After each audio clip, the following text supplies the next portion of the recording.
There we go. I feel like I should be holding up the book. I'll hold it up too. I don't Right here. Here's my copy. Hello, everybody. Welcome to the live show for Survive the Night by Riley Sager. I'm joined by some lovely friends here, and I'm going to let them introduce themselves in just a second. We were going to have Lizzie on today. Unfortunately, she is unable to be here. Please keep your family in her thoughts, and she will be here for a future book club selection. But I've left her podcast down below. I would love for you to go support Southern Gal Reads. It's a really great podcast. It's very calming and lovely, and we read similar things, so I would love to see you go support her. What else did I want to say? Oh yeah, emojis. I want you to give me a heart emoji if you've read the book, just so I can gauge who's here. A heart if you have. Give me a. Is there a knife emoji? Give me a knife emoji if you haven't read it, just so we can see. I'd like to keep the live show spoiler free for a little bit. So we'll try to sway you to read it or to not read it in the first little bit. But I feel like this is kind of a hard one to keep spoiler free. So we're probably going to get into it pretty quickly. Mm-hmm. And I will let my co-hosts introduce themselves. Tell me your channel name, and I want to know your favorite mystery thriller horror books. Bree, you were here very recently. So if you have, I don't know if you have anything to other than, what was it? Pretty Girls, The Only Good Indians, and something called Out. Yes. I don't know if you have any brand new thrillers in the last month. I do. Shut up. I do.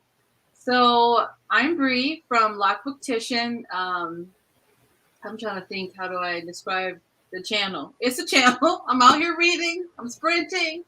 I'm hanging out, just living my life and minding my Black business for the most part.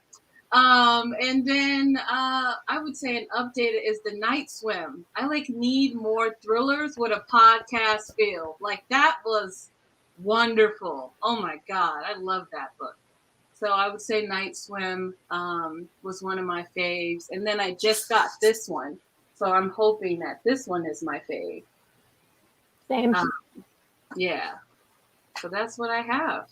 That's so awesome. I love The Night Swim. I recommend it to everybody, and I also love podcasts and books, and I need more of them. There's one I have on my shelf called something about disappearing. I don't know if you've heard of it, but I can send it to you after if you have it. And that one's also about a podcast. Yeah, I need more of that. This focus has really got me out here looking a hot ass mess. So let me just try to figure it. Bree's doing her best. Hey y'all, I'm Ashley. My channel name is Bookish Realm. I don't know if I feel like I don't read a lot of mysteries and thrillers, at least not on the adult end. I know for like YA, I am a fan of Karen McManus and also Tiffany D. Jackson. I just finished her latest book that comes out. It's either this week or the week after, White Smoke. That was a pretty interesting read. Kayla, I can't wait. I'm waiting for you to read it because I think you're gonna have some feelings about some things, and that's all I'm gonna say about it. But yeah, I definitely love White Smoke. Grown was one of my favorite books of last year. I loved Night Swim. I can't remember if I read it this year or last year, but I've read it within the last year or so. Love The Only Good Indians. I think that I've pretty much loved most of, because I've read everything that Karen McManus has written, but her last one, The Cousins, was my least favorite that she's done. Yeah, it wasn't my favorite, but yeah. All of her books look the same to me. I can't decipher them. You're not wrong. You're on to something. I think I've read 2 of them, but I don't even know which ones they were. So I'm trying really hard not to pick YA books for the book club because they just never go over well. But White Smoke is definitely something that I'm considering for November. I think you should consider it. I'm definitely reading it. So because I love the author. So I'm definitely ready to read it. I don't know when I'm going to read it, but before the year's over, for sure, I'll read it. We have quite a few people in here who haven't read it and quite a few who have. Ashley, would you mind pitching the book to people who haven't really read it and what it's about? Okay. We'll get into how we felt about it in a minute. Okay, so all feelings aside, Survive the Night is about a young woman by the name of Charlie who is, oh gosh, trying not to put my feelings into this. So there have been some murders that have happened on a college campus. Clearly there's a serial killer involved. And Charlie knows one of those individuals. And the premise of the book is basically she does a ride share home, and there's a possibility that the person that she's ride sharing with is the actual serial killer. Mara. Margaret, I feel. Oh boy. All right. That's the plot. I would actually recommend the audiobook. I feel like it's a pretty quick read. It keeps you entertained if you find yourself like dragging through the physical one. I think the audiobook is just fine. Mm-hmm. Oh, also, if everyone has read For Your Own Good, this live show is right after this one, just so you know. I'll be popping right back on. I might be in that chat. Okay. I want to go over our star ratings, but I feel like that's going to get into spoilers because I feel like I can't say my rating without talking about why I hated this book so much. Yeah. So I think that's it. If you want to go forth and read the book, I support you, but I don't understand you. And then you can come back and watch this live show. I'm actually really glad that we have somebody who really enjoyed the book because I think it's more interesting when you have differing opinions rather than everybody like loving something or everybody hating something. So I think this will be a good conversation. But yeah, spoilers are here. I gave it 2 stars. I almost gave it 1. That's my star rating. If everyone wants to share theirs in the comments. I just 2 stars for me. I just feel attacked. I will say, I don't know why I'm here, y'all. I don't feel supported in this live show. I don't know. I just feel like I just need some kind of group that's gonna support me. Not me. Not me either. And you know I love you dearly. Like, and she was being nice. She was being nice. Well, I was actually pretty close to DNFing it, but I pushed through it. But it was a 2-star read for me. You know what I've learned? I've been watching Kayla on the YouTube for some years now, and I thought, you know, we're similar in age, and we both like thriller and horror, and we've got a lot in common. And now I'm starting to realize that we like thriller and horror and mystery and stuff, but we have different tastes. So I don't know where we go from here now, Kayla. Where do we go from here now? I think we have to find some common ground, and I think we can get there, and I think we can grow. What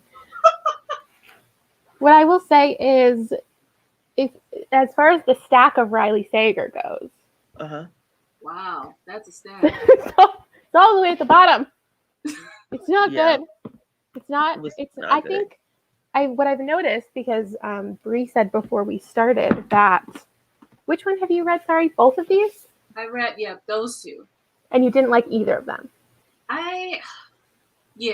For the most part. And Ashley and I loved both of those. These 2.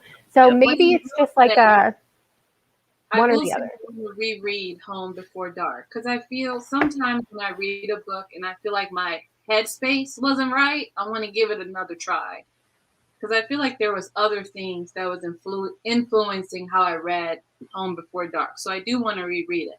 But Locked Every Door I did not like. I felt like the main character was making dumb mistake after dumb mistake. I was like, can't do this anymore. Wait a minute. You didn't feel that way about Charlie? Listen, Charlie, I like Charlie. No. No, Bree. I did. Bree. No. I just feel attacked. I thought this was supposed to be supportive. You are entitled to your wrong opinion. It's fine. You heard it. We have some commenters who loved it too. So I'll try to understand all of you. Okay, what I want to do instead of just like usually I go through the live show and I ask questions like, who's your favorite character? Who's your least favorite character? What was your favorite plot twist? Blah, blah, blah, blah. But what I actually want to do for this one is I want to go through the book because I think the book really lent itself well to predicting things. And it takes place over like 6 hours. There's only like 4 characters. And every single hour that went by, there's like a new kind of reveal. And I feel like there was an opportunity to guess what was coming. And then you either got like that satisfying moment or it went completely off the rails. So what I want to do is I want to go through each like major event and then see what you guys thought was happening and then like what actually was happening. Okay. So from the very beginning, we start at 9 p.m. and Charlie and Josh get in the car together. What were your initial thoughts going into it as far as like who Josh was? Did you think from the get-go that he was going to turn out to be the murderer, or did you think that that was too easy? I thought it was too convenient, to be honest with you. Well, first of all, I'm just going to go ahead and be 100% honest. That was the first turnoff for me. The fact that there was like a serial killer on the loose who had already killed 3 women. Charlie gets into a car with a man at night. While there's this like, I agree with that. Charlie honestly was asking to die at that point. But no, I just from reading him, you know, reading some of his previous books, I felt like it would have been too convenient for him to be the actual killer. So I didn't feel that way. I was suspicious of him, I will say. And I will agree and say that decision wasn't the smartest. But I think what I liked about this book was that she was having like these episodes, or was it hallucinations? And I really like psychological pieces in books. I think that's why I liked it the most. And as a therapist, I was like, oh, what are we doing? So I like really liked that part, but I also didn't think that he was the killer because I felt like then we would have known the book in the end. We would have known the end. Yeah. I guess we have to keep in mind that this was the 90s too. So there's just like a different awareness. I thought for sure he was the killer. I thought the book is setting itself up to pitch it as he's the killer. So obviously he's the killer. And I thought that we were going to spend the entire book being convinced he wasn't the killer. And then at the end, it was going to be like, yeah, he was the killer all along. And I was probably going to be disappointed by that. I was more disappointed. I'm trying to figure out, I'm still trying to grapple with it. Like, would I have preferred him to be the killer? I don't know. I really don't know. There are some books that I finish and I'm like, oh, I would have preferred this ending. I don't really know what could have changed in here that would have made me like it, to be honest. Because I hated all of it.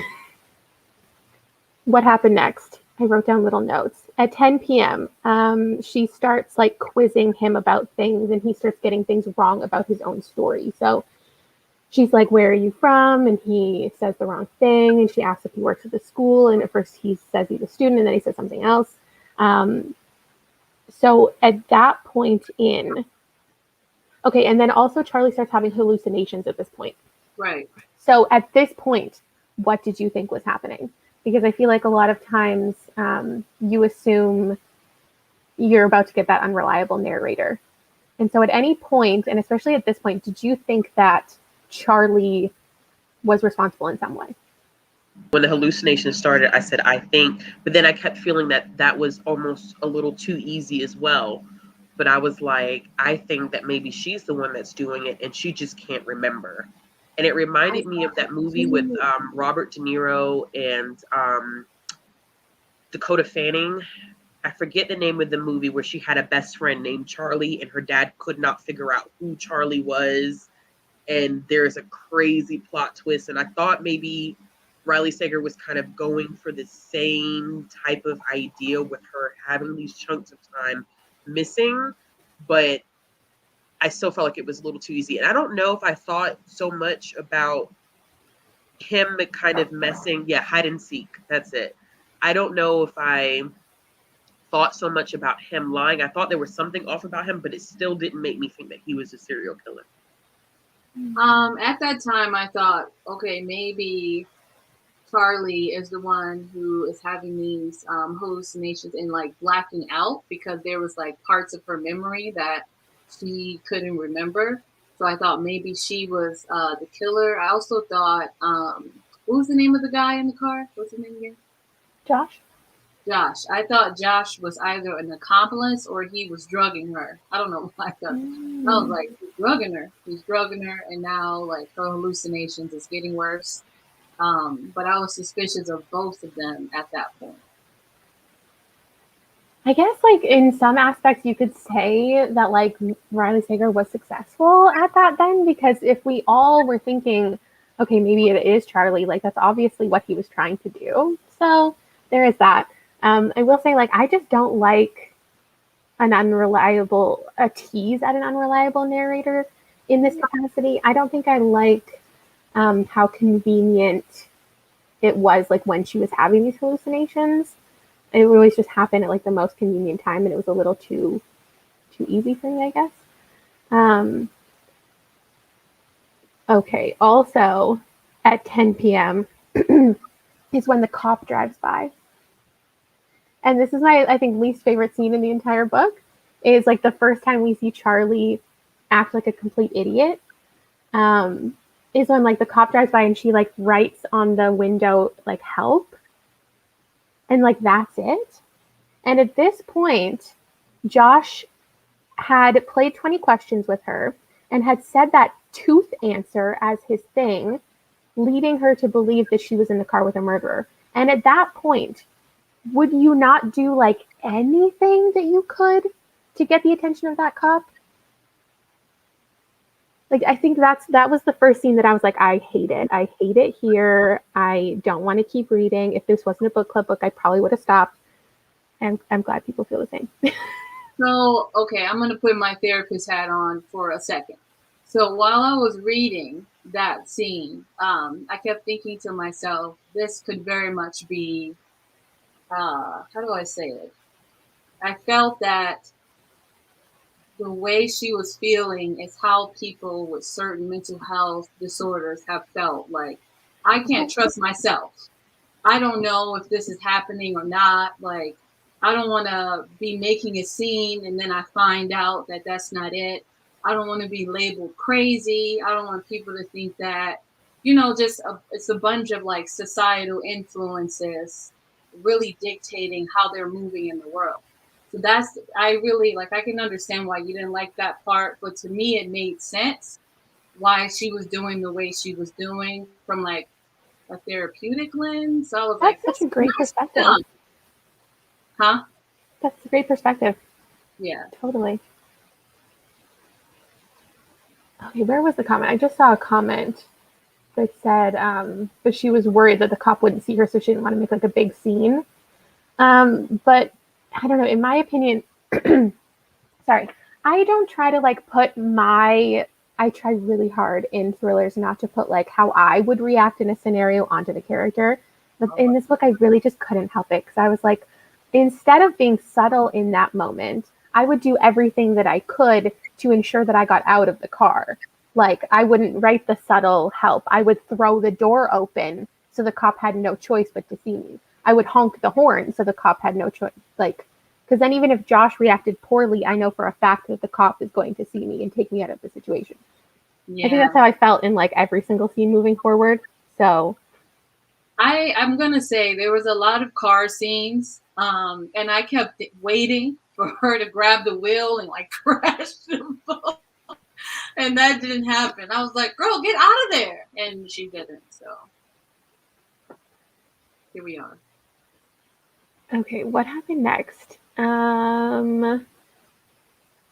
Okay, at 11 p.m., we finally get the POV from Josh, and he reveals that he's like a bad person and has like handcuffs on him and is like purposely trying to do something to her. Mm-hmm. At this point, do you finally think that Josh is the killer? No, I still didn't think he was the killer. It was just the level of convenience. I mean, I felt like he had something to do with something else. Like he had something to do with everything that was happening, but I did not feel as though he was the actual killer. And it's crazy that you get this POV and you're like, all right, I mean, you have the tooth question previously. You know that he has all this stuff on him. You know that his intentions are not necessarily good or his motives are not good, but it still was not enough. And maybe because, once again, previous reading experience is kicking in, I just felt like it's too convenient and too easy. It's not Riley Sager if it's all these twists are not going to happen at some point. So, no, it was crazy.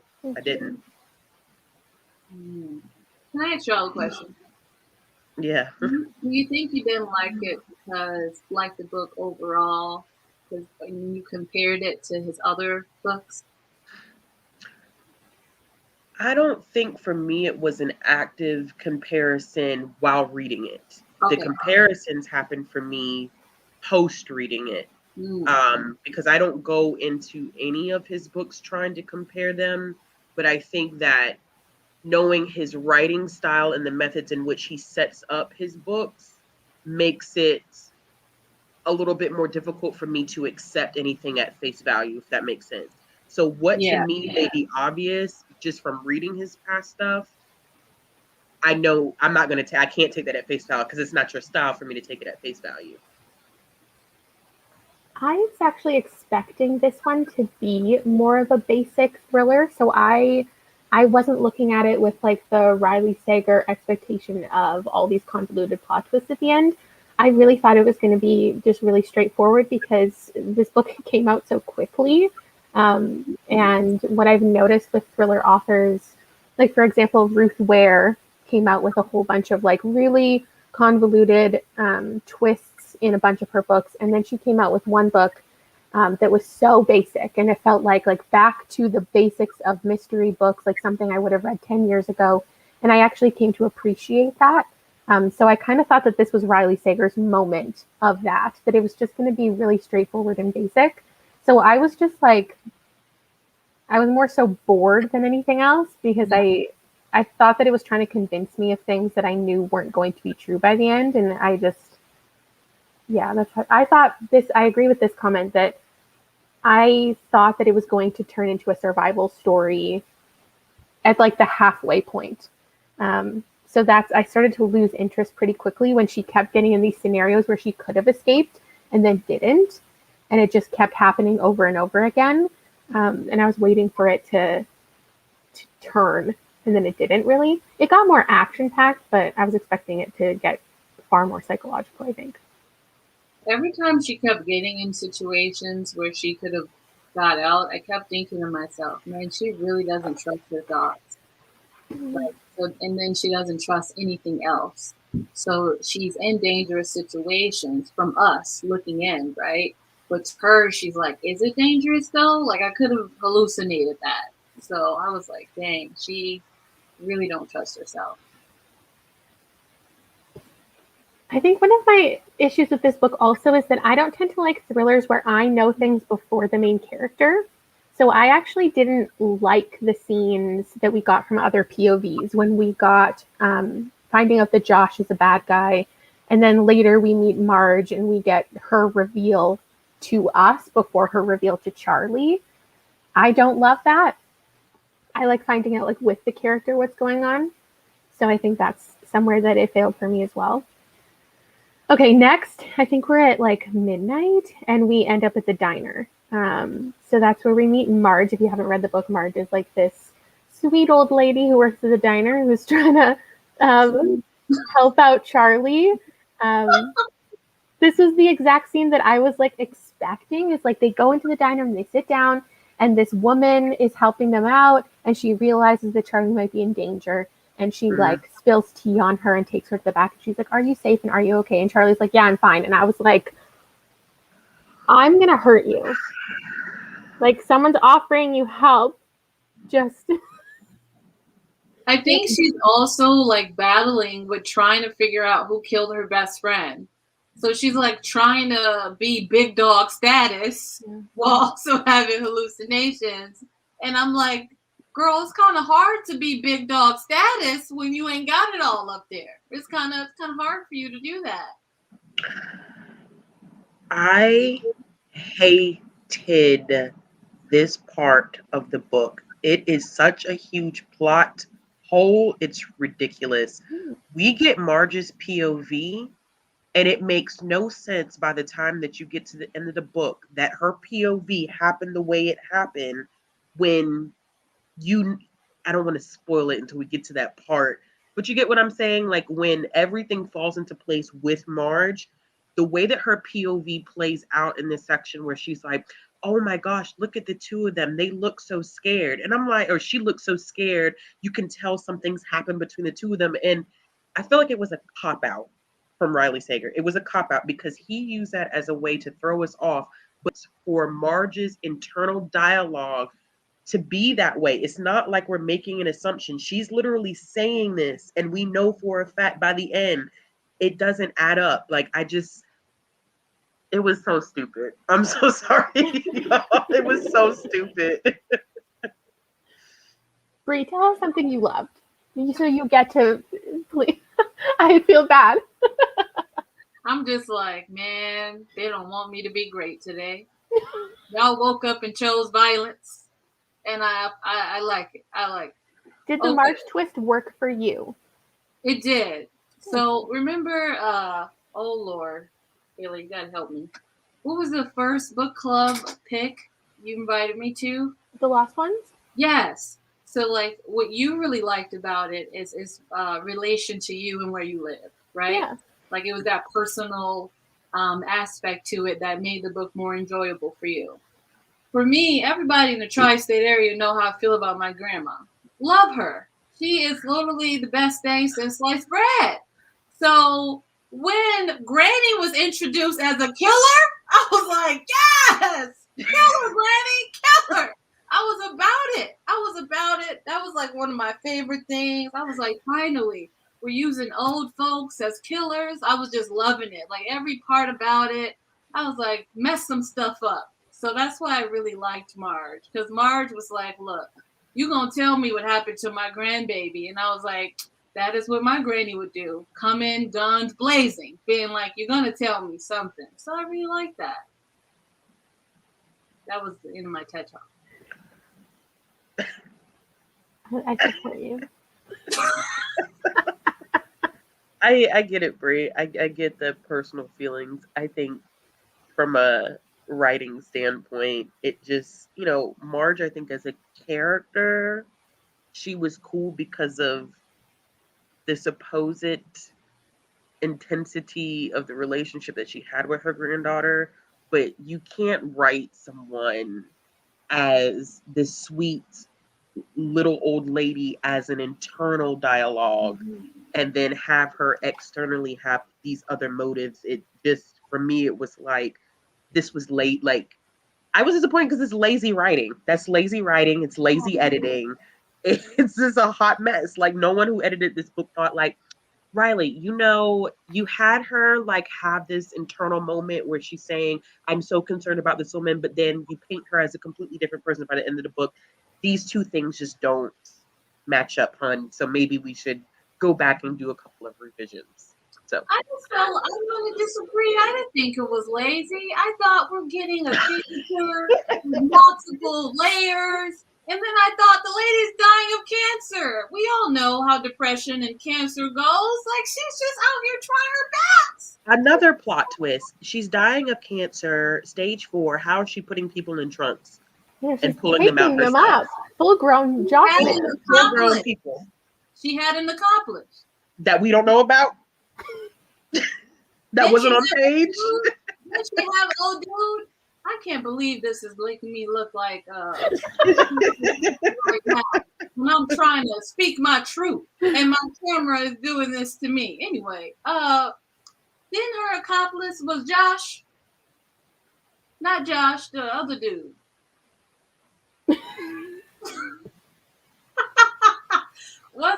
Didn't she have somebody helping her? He was helping her, but she was putting whole bodies in trunks with no help from anyone at all. Adrenaline is a mysterious thing. No. Adrenaline is a mysterious thing. Granny said, I'm choosing violence. You don't know. the way grandmas used to mix that, potatoes and cakes for us. They got the strength. They got the strength. Granny Got the granny strength. Listen, my granny got the strength, whipping it up for years of whipping it up in the 60s. Granny got the power. Oh. Okay. What do I have down next? Okay, what did you think about the boyfriend? Because the boyfriend got introduced early on, but at this point, she gives him a call, and he immediately understands her tip, which I think is great because there's so many times in books and movies that somebody's in danger and they're trying to share that they're in danger secretly, and the other person has no fucking idea what they're talking about, and it pisses me off. In this one, her boyfriend, what's her boyfriend's name? Oh my god, it's Robbie. It's my husband's name. Wait, what's his name? Robbie. Okay, let's write that down. He immediately was like, oh, I understand what she's saying, and I'm going to call the cops. And that's the one part of this book I really appreciated. But then, how much later? I think we're nearing close to the end of the book at this point, because we're at 1 a.m. and Robbie's coming to save the day. But then we find out, that he is actually the killer. I like that so much. Did you see it coming at all? No, that's why I liked it. I didn't see it coming. I was like, okay, I can get into you, Riley, young Sager. I might read another book. I feel like we only had an X amount of people in her circle.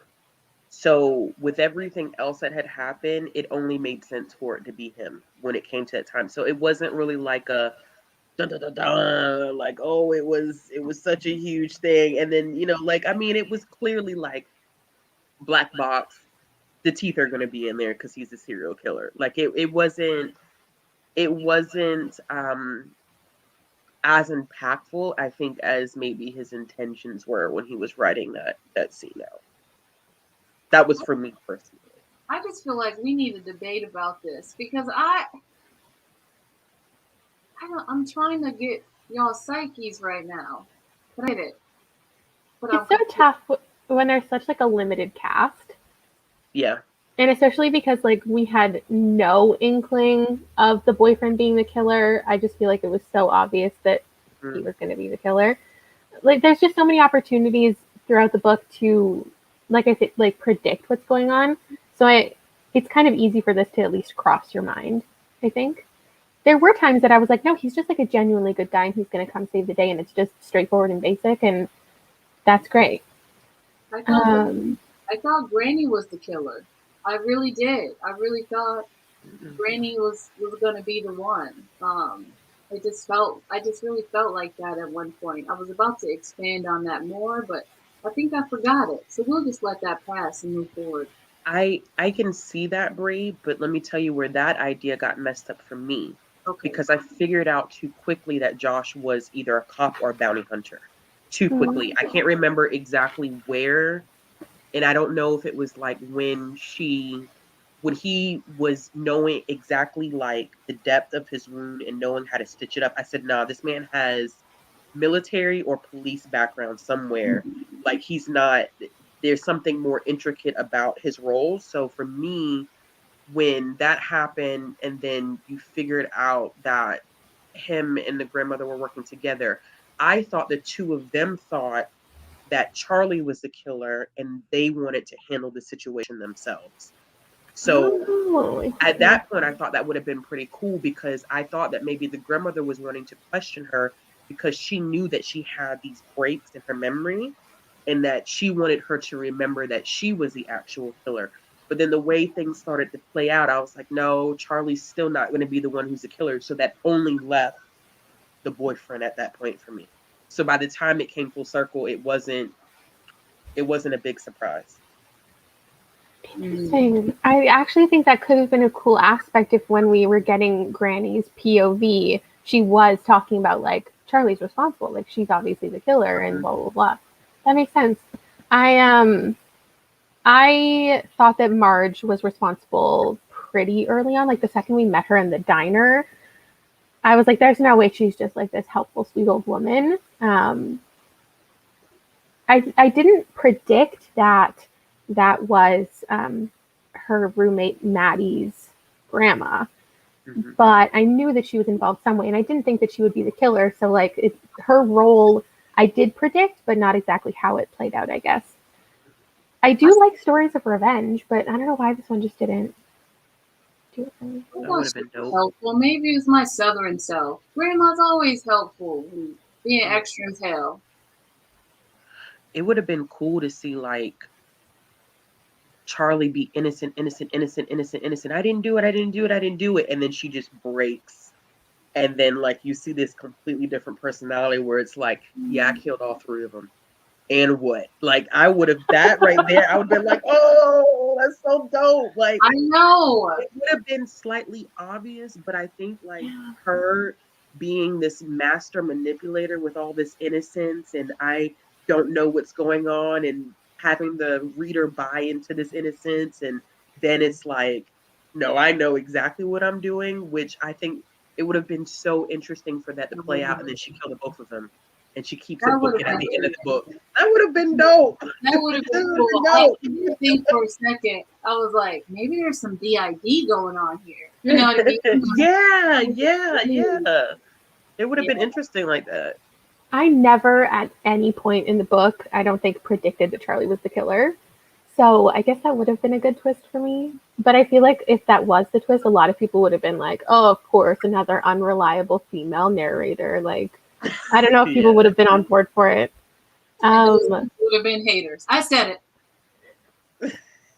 I think my least favorite aspect is like related to Marge because it was too easy to know that she was involved because when the cops came to the diner, she didn't do anything.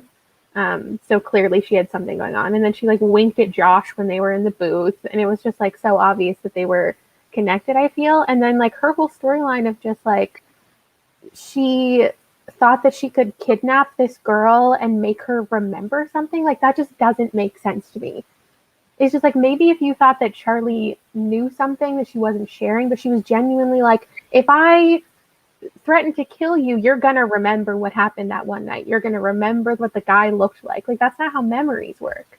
I don't know how she thought that that was a logical thing enough to think, I'm gonna hire a bounty hunter. I'm gonna plan out this whole thing. Here's a resort I'm gonna take her into, and then she's gonna remember what a man looked like. Like, how is that your train of thought? I don't get it. I kept thinking grief is not logical. Yeah. That's what I kept thinking. And I just feel like if y'all are gang banging on grandmas, just say that. Hey, not Marge. I don't like it. Rational things in moments of grief. But I think the way in which the plot was constructed, not character development here, but the plot development, it was surrounding her character. It just doesn't make any sense whatsoever. Like you see what I'm saying? Like going back to like how he was writing her in that diner and then how he writes her at the end. Like it just, for me, that writing, I can't get out of my head that it was a plot hole. And I don't do well with plot holes whatsoever, no matter what the genre of the book. I don't do well with plot holes. Yeah, I don't like a POV that turns out to be like actually fake. Like that's just not fair. Yeah, I think the difference in all of us reading this book, I think what I'm starting to understand. I don't know why I'm getting flustered, but what I'm starting to understand is I think you two have read more extensively than I have, and you're thinking about it in a more meta way than I am right now. So I'm thinking. I'm liking it though. Say more. I also like I'm really never one who like wants somebody to have my same opinion on a book at all. So I also watched Gabby, if you guys know Gabby Reed, she did a live show with her sister and her mom. And her and her sister didn't like the book and her mom loved it. And also throughout that live show, her mom was like, well, maybe I'm just like I haven't read enough thrillers. Maybe I'm not smart enough to like understand this and this and this. And I never I felt so bad for her in that live show And I don't want anybody who loved this book to think that I think you should have disliked it, or, you know, you just haven't read enough thrillers or anything. I don't think that. I just think you guys bring up really good points that I didn't think of. And I like see the ways and when you like set it up, like 9 o'clock, 10 o'clock, 12 p.m. or is it a.m.? But the way you set it up and the way you're all weekend, I just feel like it's interesting. I'm like, yes, okay, share your thoughts, say more. I just don't want anyone in the comments to feel like I'm like, this book sucked, and if you don't agree, get out of here. No, I think Like, too. go home, you're trash. I don't want to hear you. No. As I always say too, like I may not enjoy a book, but I think too, your experiences, you know, what you enjoy, what you don't enjoy going into a book, it's, you know, it'll determine whether you like a book or not. Because there have been books that I've absolutely loved, and people are like, "Really? You love that?" And I'm like, "Absolutely! It was amazing, literary brilliance." So, yeah, it's a lot of, you have your own perspectives and your own experiences, you know, that do influence how you read and perceive a book. And Bree, you could have read this and be like, "This is pure enjoyment." And then plus, you know, you got that connection to your granny. We know, we love Granny, so you saw a bad Granny in a book. You're like, yeah. Granny in the chat, by the way. She don't want to comment, but shout out to you, Granny, doing the work.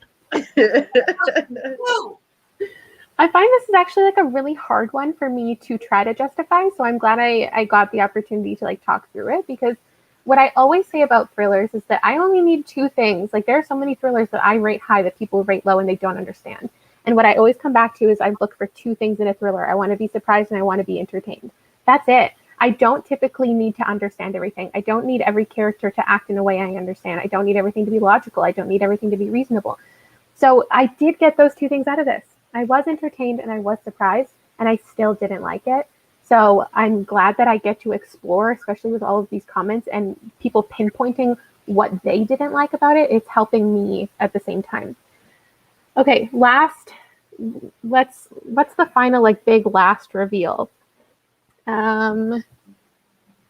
She's in the resort, and then the granny reveals that she is that person's grandma and she wants to find out the truth. And then does Charlie have the memory of that night and seeing Robbie killing her or like taking her? I don't feel like she did have that memory. I don't feel like she ever didn't. And maybe I'm wrong by that, but I don't feel like she ever really remembered that it was Robbie who actually did it. Like, because she says at the end that she saw like a movie type of version of him. Yeah. And not reality. So she wouldn't have seen him because that would have painted him in a different light. Right, okay. It's been so long since I've read it now. No, same. The only thing that I'm gonna say I didn't like about this book was the scene between Marge and Charlie at the end when Marge was in the hospital. I was like, Charlie, don't be nice to Granny. She tried to kill you. That's fair. That was the only part that I was That brings us to the very final twist, though, that a lot of people did not recognize for what it was. I didn't. When I finished the book, I didn't fully, I think maybe because it was the audiobook, I didn't fully grasp what was happening. And then I was reading a review about it, and I went back and I was like, oh, okay. So there is a final like chapter, or it's a chunk of the book, where we find out that the entire book was the movie. It was a movie, yeah. Adaptation of what Charlie actually went through. So then she goes back through a couple scenes, and she goes, when Marge was in the hospital, that wasn't actually real. Marge died in the fire, this, and this. Yeah. And for some people, I think that ruined the book for them, and that's why they gave it a low rating. For me, that's when it went from 1 star to 2 stars. Yeah. Is because, okay, good. I was like, oh, that is cool. Even though I don't typically like the twist of like, it was all a dream, I do like the idea that like not everything was real, and it actually makes some scenes more enjoyable because it's like, oh, okay, so it was convenient because it's a movie. Charlie did make a stupid decision because it was a movie. Yeah. All right, not to be difficult, but I did not like that. Mm. No, I just wanted the hospital scene and be done. Like adding this like neatly, and now they're together. I was like, oh. I think it's because I just don't typically like romance and cheesy shit, and that felt really cheesy to me, and I was just like, nah. So it went from a 4 to a 3, but I liked it. Did like the book overall. So for me, it does explain. I think for me, it's kind of hard to get past, even if it was a movie, which is crazy. I still wouldn't be able to get past the inconsistencies.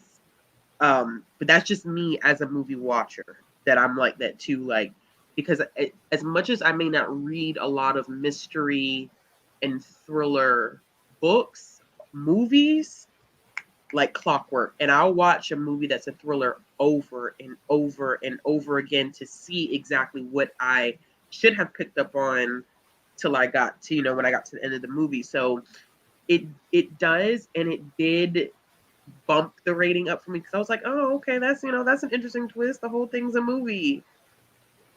Still trash. Like, I still didn't really. I just genuinely feel like this was one of his weaker books, and it I think it just happens to every writer. You have some books that are, people love them, and then some that people don't enjoy as much. But it did help with that rating because when I did say I was close to DNFing, then it was riding on a solid 1 star, and then the movie twist happened. I was like, yeah, that's pretty cool. That's pretty unique. I'd give it 2 stars.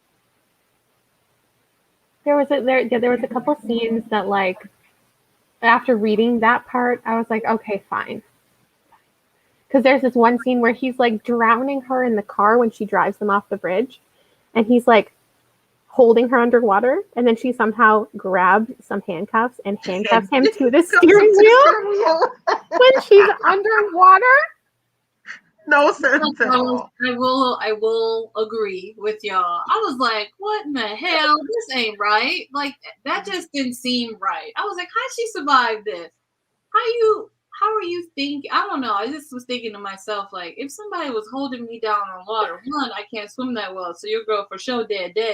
But the fact that she was able to put handcuffs on him, Yeah, that was a wild moment. But then when I found out it was a movie, I was like, okay, well, fine. That is something that would happen in a movie. And okay, then. Yeah, I agree. He put it like that. And then the very final little reveal, I guess, is their life afterwards, because Charlie and Josh are now married. Ashley, tell us what you really feel. Why do people ever feel like it is ever a great thing to marry your kidnapper? I mean, someone in the chat made a good point. Like, she talks about going to therapy, correct? Your therapist didn't think to tell you, like, honey, maybe it's just not such a good idea for you to be marrying the man who literally kidnaps you, makes you think or feel like it may not be exactly the same as we read it or would have seen in the movie. But to some capacity, he did enough to manipulate you, to put you in a situation where someone was trying to kill you and you marry him. Like, that almost shot the book right back down. I said, no, Ashley, leave it alone. Just let it go. Let it go. Just let it go. Give the man 2 stars and go about your business. Listen, you ain't wrong. I feel like if I was her therapy, I'd have been like, and now we're going to talk about trauma bonds. Like, Ashley and I had identical reading experiences, and I love that. No, but on your part, I was like, at the end, I was like, not you throwing it back for the kidnapper. Just so, it was so cringeworthy. I was like, I know when it came to the car pulling up, I said, I know this man is not going to be in this car. Riley, don't do this.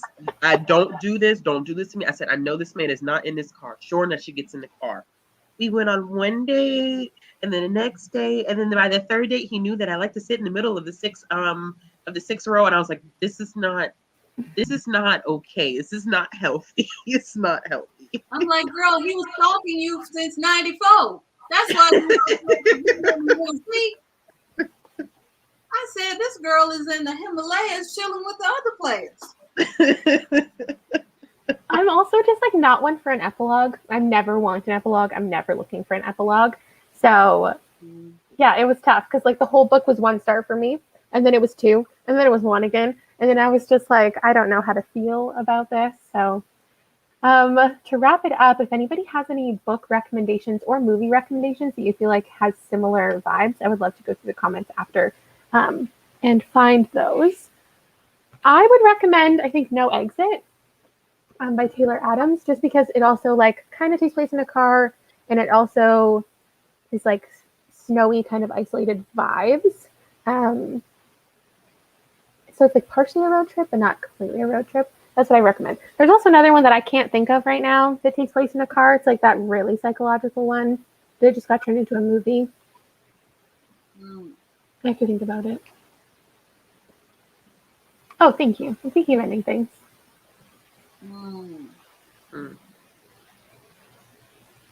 Any book recommendations from you guys? Ooh. Well, it's not actually the same, but I just felt that there were I connected some psychological pieces, and but I think the book I'm about to say was much better than this book, and it was The Silent Patient by Alex Nichols.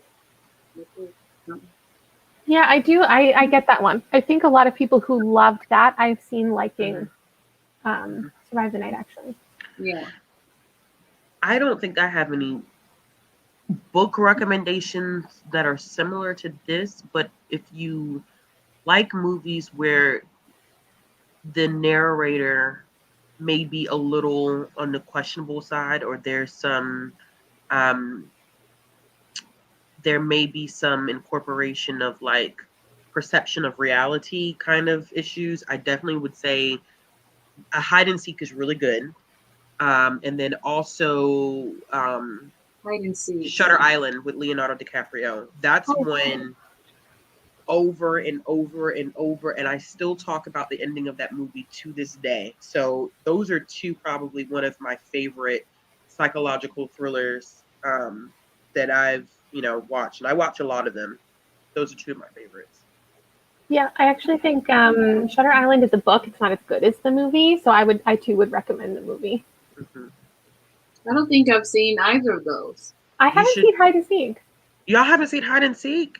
It's so, crazy. Literally, dad and daughter move because of the passing of the mother. They move to this new house. All of a sudden, the daughter has a friend named Charlie, and her dad is like, who is this man? Because Charlie's doing some pretty messed up stuff around the house and to people. Interesting. I just added it to my my IMDb watch list. Yeah. Based on this Riley, Lord, get the name right. Riley Sager. Sager? Young Sag. It's not a real name, so I mean, it doesn't matter. That's however you want. All right. Young Sag. What book I should read next? Oh yeah, because I haven't read any other one of his either, Bree. We've read all the three same we've read the 3 same books. Oh. Mm-hmm. I haven't read any of his other books yet. He has 2, was it 2 more? Final Girls and yeah. These are my other least favorite ones. So like honestly what I would say is if you liked Survive the Night, you're probably more likely to like these 2 than the other 2. Kayla, you and I have the same feelings about all of his books so far, the 3 that we've read. So then I would leave these ones at the library. Just leave them at the Not at the library. Leave them at the library. No. I'm not you. I actually think Bree, you could like The Sun. The last time is there a psychological aspect to it? I'm a sucker for it. I think there's a vibe that you don't know if there's a psychological aspect or not, and that's a question of the book. Okay. I'm looking on my Libby app right now. It has Were to you do and a with buddy read that like one? a group of friends. Yes, let's buddy read that Let's one. buddy read that one. Yes, I'm placing a hold right now. The hold has been placed. Hold on. I'm going I to Libby would too. say, Kayla, I'm reading a book that you suggested. I hope it was you. I hope I'm not getting mixed up. Bunny? I love Bunny. I'm really goddamn confused. Yeah. Is that normal? Oh yeah. Okay. All right. I'm only But you're also not gonna not be confused by the end of it. Okay. Cool. Confusion is just it's the vibe. It's not a progression. It's just all of it is confusing, and you're okay with it or you're not. Okay, cool. I will say, I didn't hate these. So Okay. I'm not, I think I gave them both 3 stars. Okay. So I'm not disrecommending them. I got The Last Time I Lied on audio, Bree, so we can go ahead and knock it out whenever you're ready. All right. Is your library ready for it? Because I've got to wait. Yeah, I just checked it out. Okay, I got to wait. Catch up. Okay. All right, I'm off to my next live show. Thank you guys for joining me. I really appreciate you coming on, and I really liked this way that we talked through it and got to really, because I'm sure there were a good amount of people here who haven't read it and just wanted full spoilers and wanted to go through the whole thing, and I'm glad that we got to do that. Yeah. Okay. All right. Bye everyone. Bye, y'all.